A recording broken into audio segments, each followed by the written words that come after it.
Tonight, Americans already slammed by soaring prices, now getting hit even harder. New numbers showing inflation surging to its fastest pace in nearly 40 years. The Consumer Price Index, or CPI, tracks the cost of everyday items.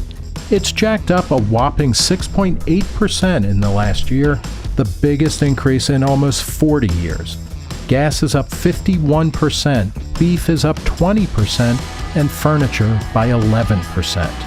I think probably in June, it was about a dollar's worth a dollar. So now that dollar is worth about 70 cents. This has made the nightly news sound a little too much like a rerun of That 70s Show, a sitcom set in a decade, famous for ever-rising prices and useless whip inflation now buttons that Gerald Ford tried to stick on everybody from running mate Bob Dole to former Beatle George Harrison.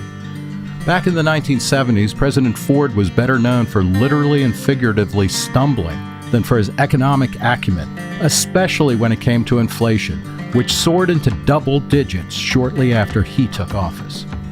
Ford believed that the way to beat inflation was to browbeat companies into keeping prices down and Americans into becoming bargain hunters. He declared a war on high prices, referring to inflation as domestic enemy number one. I pledge to my fellow citizens that I will buy, when possible, only those products and services priced at or below present levels, promised Ford. Joe Biden is looking reminiscent of the 38th president, and not simply because he also has trouble with airplane steps. Biden, his advisors, and champions in the press are ignoring the tough lessons of the past by downplaying inflation or bizarrely claiming it only freaks out rich people. Then there's leading Democrats like Senator Elizabeth Warren, who seemed to be channeling Gerald Ford when she tweeted out that the reason your Thanksgiving groceries cost more this year was because greedy corporations are charging Americans extra just to keep their stock prices high.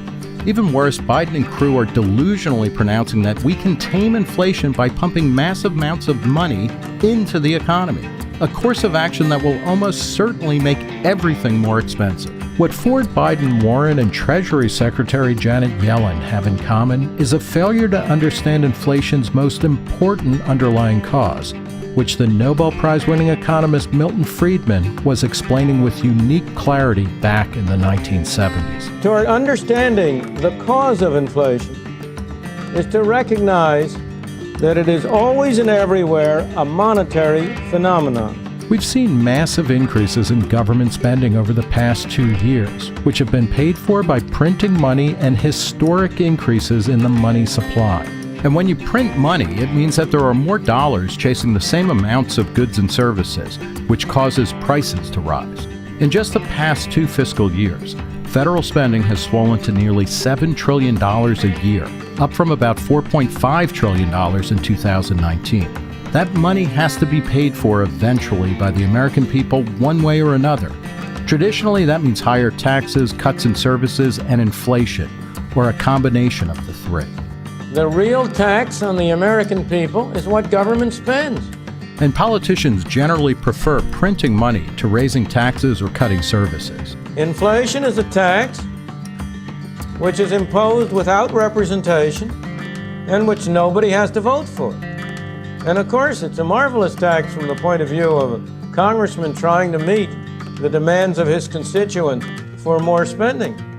Politicians and government economists will even claim that the way to drive down inflation is by handing out more goodies. Yeah. What this package will do is lower some of the most important costs, what they pay for health care, for child care, and it's anti-inflationary in that sense as well. When the president and his advisors touted the passage of his $1.2 trillion infrastructure bill and promised that even more was on the way through the Build Back Better bill and other legislation, they insisted that spending more money will somehow make everything more affordable by increasing long-term economic capacity. According to economic experts, this bill is going to ease inflationary pressures, lowering the cost of working families. 17 Nobel laureates in economics wrote a letter to me saying this is going to bring inflation down, not up. That's precisely backward, because the government will be printing even more money to pay for Biden's bill. As the government borrows more money to pay for its spending, and the Fed prints money to buy that debt, the central bank's balance sheet has more than doubled between March 2020 to November 2021. The result is that the supply of dollars has increased by nearly 40% over the past 2 years, which is an off-the-charts record. But there's no reason to believe that Joe Biden or anyone else in Washington is committed to the type of fiscal and monetary discipline that would actually tame inflation. In fact, his infrastructure bill jacks the very entitlement spending that is the major driver of long-term spending. Not only is he trying to expand access to and coverage offered by existing programs such as Medicare and Medicaid, he's pushing for tax credits for parents and new entitlements for childcare and universal preschool. Another thing that's changed over the past 40 years is that the publicly held debt has more than quintupled as a share of GDP.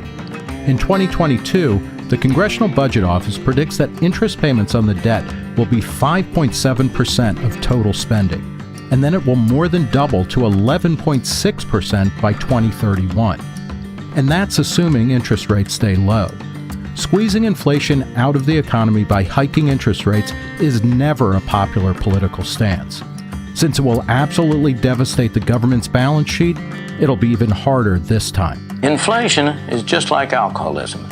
In both cases, when you start drinking or when you start printing too much money, the good effects come first. The bad effects only come later. And get this, even the price of booze is going up. So not only will we have more sorrows, it's going to cost us more to drown them.